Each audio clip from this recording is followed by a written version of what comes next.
so here we are in the Badger in our stateroom, and I thought I'd take a minute and talk about our trip with the guys here and get impressions of our weekend and how it was. So they're literally moving the deck chairs upstairs. You can hear that. It's loud. You'd think we were on the Titanic. All right, so Dave, talk about your week. What did you think? Fantastic. What did you enjoy the most? All the cool rolls. H54. H58. 58. H58 was cool. Yeah. Copper Harbor was cool. Copper Harbor. M41. I think that was the best. That was now, that's US 41, right? I think it is. Yep. That's the same road we basically came down here on. Yep. Just like all the way from Copper Harbor all the way down to here. Yeah. South instead of north. Right. Yeah. But it's one trip all the way down. But we didn't do that. We ended up going to Escanaba for the night and spending the night. So Mukund, what about you? Loved the trip. It's been a hell of an experience. Yeah. Yeah. Well, in your case, this is new for you, right? Yeah. So this is new bike and new bike, first long trip, more than 1,000 miles, and so all in all, just an epic experience. Well, I'm glad to hear. Yeah, the word epic comes to mind for me too. I mean, on some parts, you know, I've been to a lot of the UP just over the years from work and whatever, and just living in Michigan. But for me, the big part was being able to actually do the loop, because I've done the loop around the bottom of the state so many times. I've never done it around the Upper Peninsula. I lived in the Sioux for a while, and I've had to go to Escanaba for work, and I've been to Iron Mountain for work, but never on a motorcycle, and certainly never. I mean, there's always up to St. Nicholas and back. Remember, most of our rides, you know, we start on the bottom of the state, we go across the bridge, spend the night in St. Nicholas, then come right back again. Yep. We never venture up through here, and to be honest, I think in a lot of ways it's much prettier up here in the UP. I mean, it's very pretty up here. I can never get tired of the UP. I love it. Never get tired of it. I mean, I don't get me wrong. There's a lot of nice places in the Lower Peninsula to go ride. You know, and a lot of the touristy stuff is there. Yeah. But up here, man, it's just endless pretty stuff. And I love it. I don't think we had a bad road.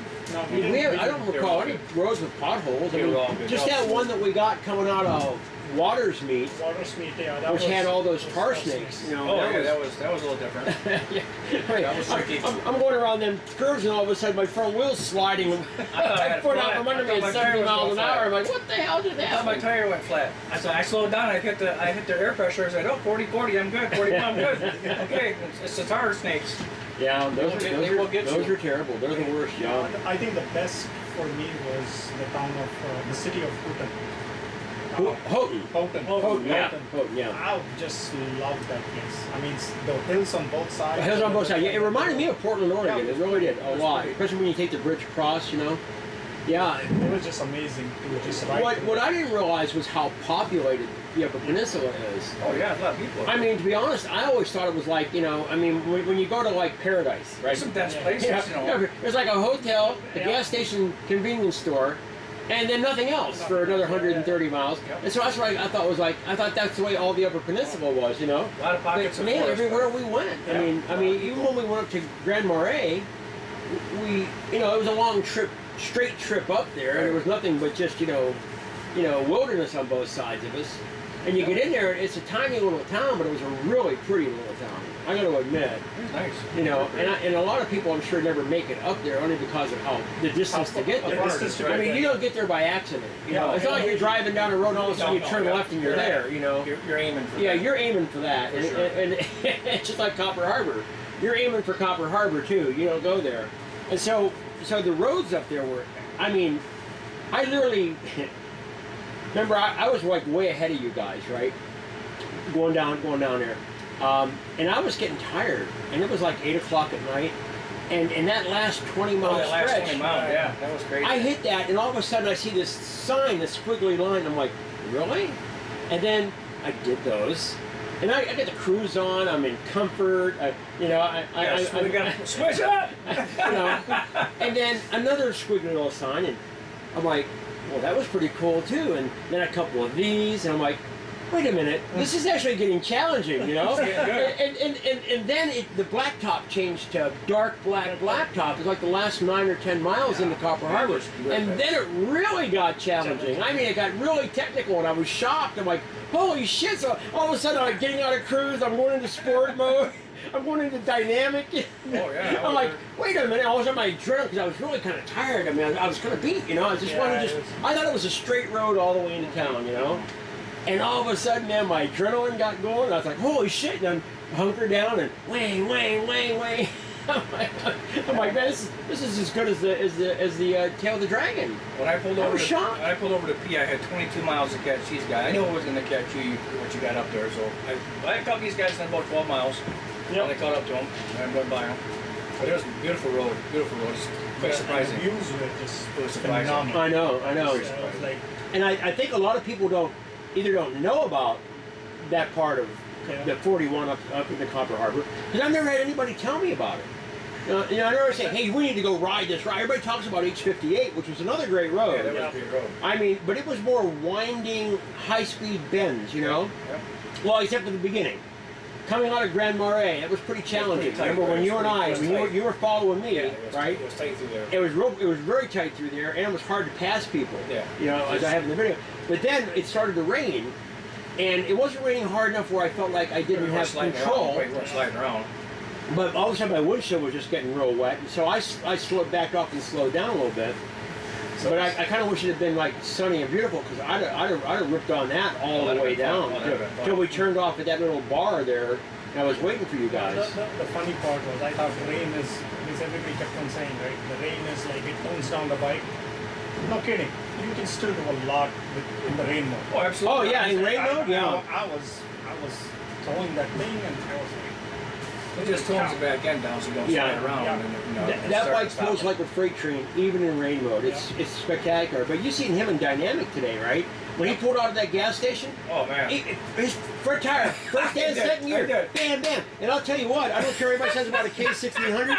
A K1600 can't catch a K1600. I fucking tried, okay? This ain't gonna happen. I'm like going, holy shit! Bam, bam, bam. I'm like, I'm not getting any closer. What the fuck? That doesn't happen with my bike, you know? That's true. Now if I get on it hard enough, I get 3 gears. I get 3 tires. The first 3 gears, the front end comes off. Yeah, and that's that GTLE, you know, which is not supposed to be the power bike. My bike's the power bike, right? You know, but now I've seen them somewhere come off the ground twice, and I'm like, I can't catch. One of the few bikes I've ridden is I can't catch him. It's all in the way you ride it. Well, and the fact that you got as much power as I do, so there's no way. You know, we're so evenly matched. Once you're ahead of me, It's too late. it's too late. I'm not going to catch you. Yeah. So yesterday I was having a hard time catching you guys, right? And I was like going really hard at it. Right. And then by the time I caught you guys, all you can basically do at that point is not let the gap get any worse. That's about all you can do. Is just don't fall further behind, basically, you know, until you catch up.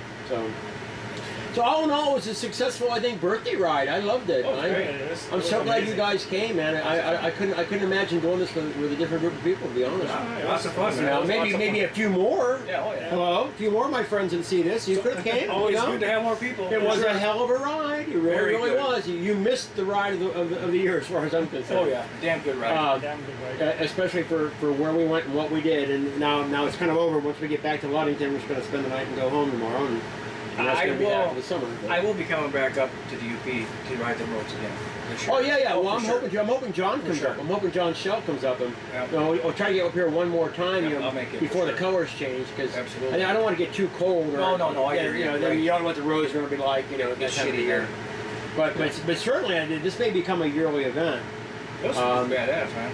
I may take one extra day, so we can actually maybe stop and see some of the touristy shit that we went that we flew by at 80 miles an hour, you know? Yeah, those copper mines would have been really... I would have liked to have seen the copper mine. I always tried to go down in one, just to go down and experience what that was like. Because there was a sign that said that it's 43 degrees at the bottom. Yes. Right, yeah. You notice that it was like 43F. What the hell is that? I was riding through. And then it struck me that the shaft down there is like 43 It's going to be cool, Yeah. Nice and cool down there. Yeah, so there's a lot to see up there. I mean, I guess Brad's done a lot of it. I mean, him and his son come up here, and they stopped at every little hometown fair. Well, that's and, what he said. Yeah, and, you know, they hit every little dinosaur Yep, they display. Hit everything. Yep, they hit everything. They said. They hit everything. We didn't hit none of that. We just kind of flew by it, and except for Lake of the Clouds. Lake of the Clouds was Lake cool. of the Clouds was That cool. was spectacular. Yeah. But yeah, even the place that we found, which I got to find what the name of that is. Yeah, I tried looking on the map and What's I that? couldn't find that. Where I went down Lakeshore Trail instead of Lakeshore Road. Okay, yep, yep. And we ended up on the top of that little mountain area that turned to dirt,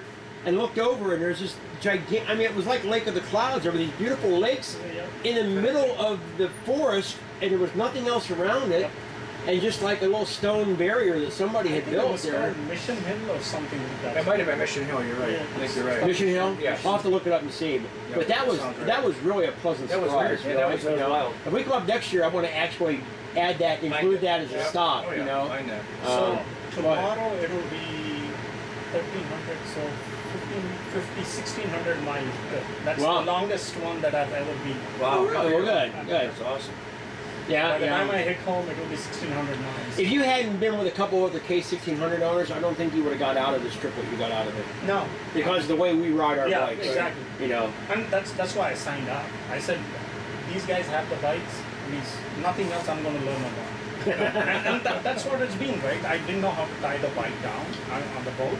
Right. I didn't know what some of the things, and I didn't know how hard you could push it. Granted, I wasn't pushing it as much as you guys were. Right.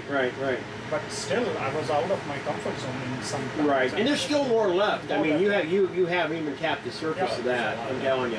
Wow. Yeah, that bike scares me sometimes. I have to get off of it. I'll get on it so hard, especially if I'm passing 2 or 3 cars at a time on like some of those twisties we were doing where you got to get around them quick. Now, and I won't realize how hot I am until I start to come up to the corner and I realize I'm going too fast. Yep. You know, and I'm probably over 100 and I don't even realize it because it just goes bang, bang, bang, and you're there, and you're like, shit!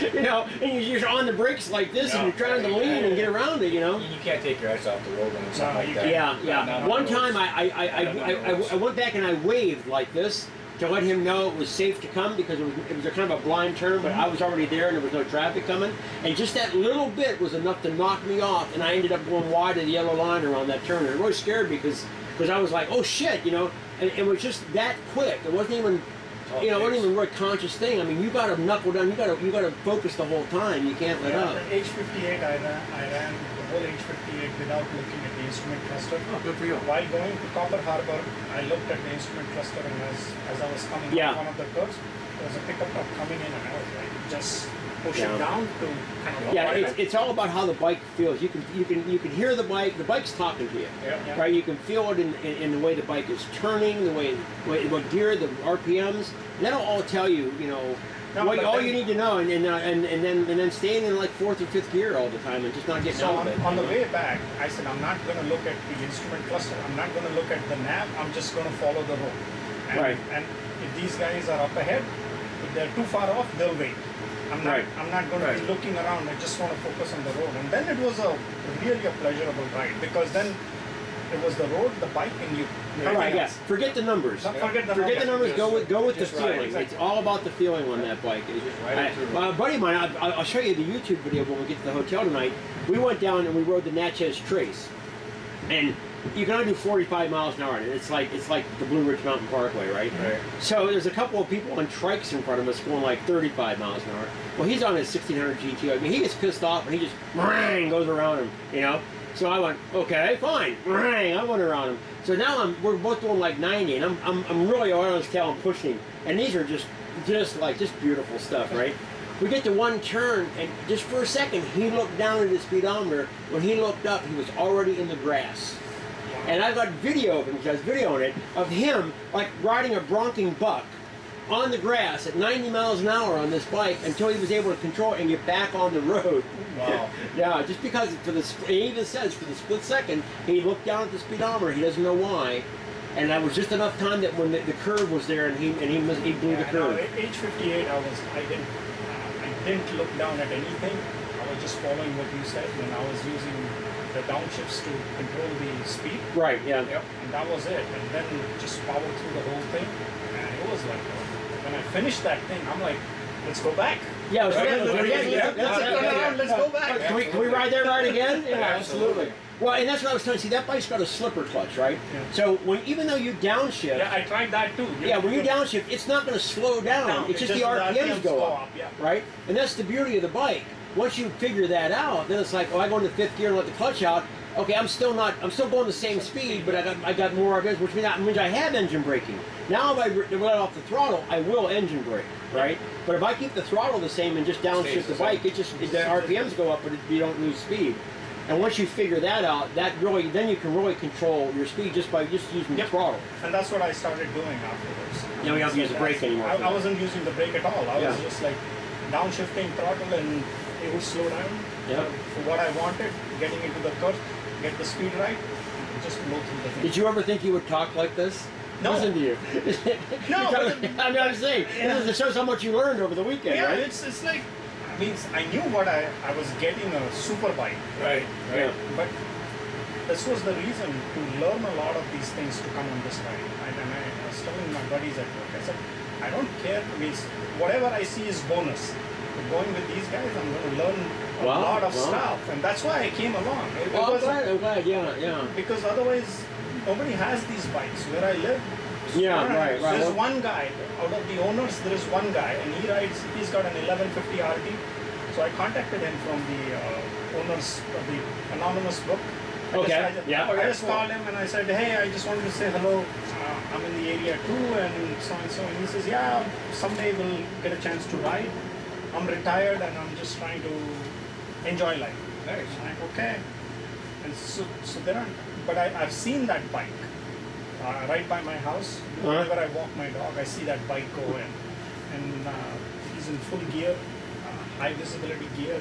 And you can hear the rumble of that bike as it's going through, right? It's a very, you can know that it's not one of the regular motorcycles. It's a different, different sound to it. Different sound to it. And so, but there aren't any people, and most bikes run out of gas. If you want to do something this long, right? Right, yeah, that's the big thing. We have the range as well as the power, so we can play around like that and still get 200 miles on the tank. You know, where the H58, that was the day I think I dropped below 40 miles to down. Oh, okay. Did the reserve come on yet? No. It was just we were pushing so hard. I did my reserve, but not here yet. Yeah, that day we were pushing really hard. Right. And that was the only day it dropped below 40. But every day it has been 42 plus. I mean, running it that hard and still 42. I mean, how can you beat that? I was just amazed. I'm like looking. It says range of 300 miles. I'm like, no, that's not right. 280. Then it jumps up to 315. And all we are doing is going down at 70 miles an hour. Like, really, this morning was. I'm like, nothing's happening today. There is no in and out. We are not doing this. It's just kind of like following Bob up there. And he was behaving today. That's the best part. Well, not really. Maybe because he was behind you for a while, but no, he wasn't behaving at all. No, so the only time he stood He up was there, being right? Dave. He stood up there. I'm like, okay, I'm going to hang a little bit behind him because if he slips or whatever, I know you are not.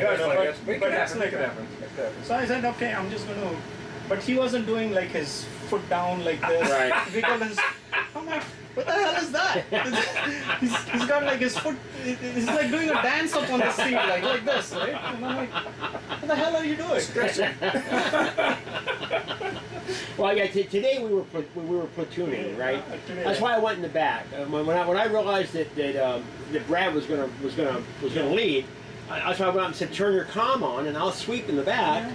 And that way we can, because that way we come up on some cars and say, how's the lane look? I said, let me check. And I'd pull over, I'd say, it's clear. And then he'd bring the group over, and then we'd do the same thing coming back. And then he'd say things like, what do you think? And I'm like, well, yeah, we don't have enough room between these two cars in order to bring the group over. We've got to pass the next one. That's why sometimes we would pass and we would stop, like we were going to pull in, and then we wouldn't. We'd speed up and go past, because I'd tell him, no, I can't fit the group in between this car and the car in front of me. So I wasn't watching him. I was watching you. As soon as I know she was saying, yeah, I know. When I went over the left lane, I see you pull right over. I knew you were watching me back there.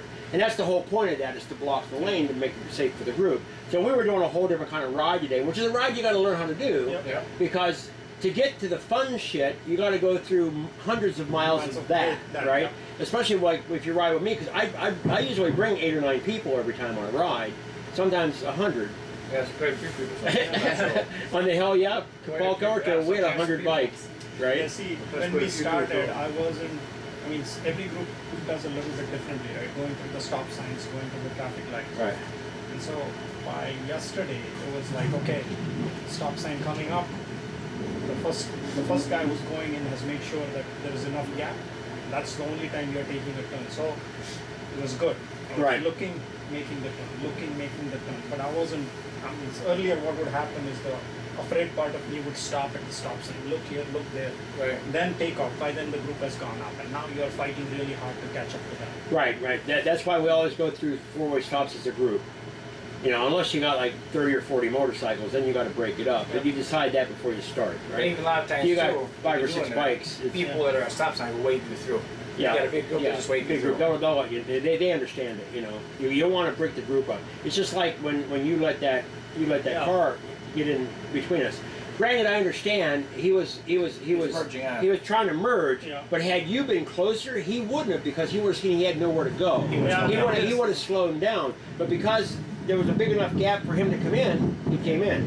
Yeah, but then since we were riding straight on, I was like, okay, fine, just move back in and Right. I passed on quickly. But the problem is it's dangerous for the group. Yeah. Because now you got a car in between a bunch of motorcycles, Yeah, yeah, right? yeah. And you don't know what he's going to do, if he's going to try to change lanes or what he's going to do, right? So that's why you want to always try to keep that group gap. together, and that's why we say, you know, just look and see if you can see the guy's face in his mirror in front of you, and that's the distance you want to stay. Even Bob told you that today. Yeah. He's been riding twice as Yeah, long as I and so have. following Bob was easy.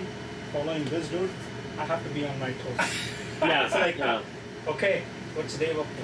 It's like this, the phone's coming out. He's It really like depends. this. It really depends on if he's taking his meds before or after the ride. I think it's, And so then, when you see him doing this and this, it's like, okay, Dave's gonna slow down. And so finally, I started realizing I what he stretch, was you doing. know, I stretch, I slow down a little bit, yeah. And so then I was able to maintain enough, because all throughout the day today I could see his face Yeah. in the mirror, right? Yeah. Even though all the shit. he oh, you was did pulling. good. Other than that one part that car got in us, you were doing great. I even told Brad, I says, man, I says, he's riding really good today.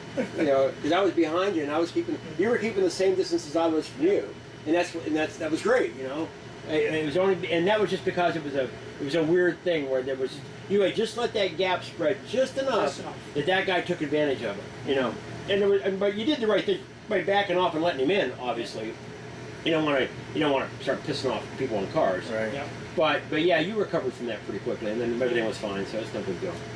It was fun. It's all different types of riding every day. Absolutely. Yeah. Oh, yeah, heck yeah. Well, and that's what you got to do. You got to experience all the different types, so that you know. Okay, now we're doing this. Oh, we're doing this, and you can just switch between the two modes pretty quickly. So now I know what I have to go buy out of this trip. Oh, yep. Well, great guys. It was a great ride, A lot of fun. and I'm glad we all met. I'm glad we met you, and I really want to make sure that we ride more together in the Absolutely. future. Yeah. I would love to. You know, and we'll pick some great destinations to go to for sure. Oh, heck yeah. A lot of summer left, yeah. Yeah. A lot of riding left, yeah. Well, let's go up and find Brad. He's up there someplace. It's only June. It's only June. Can I leave my stuff here?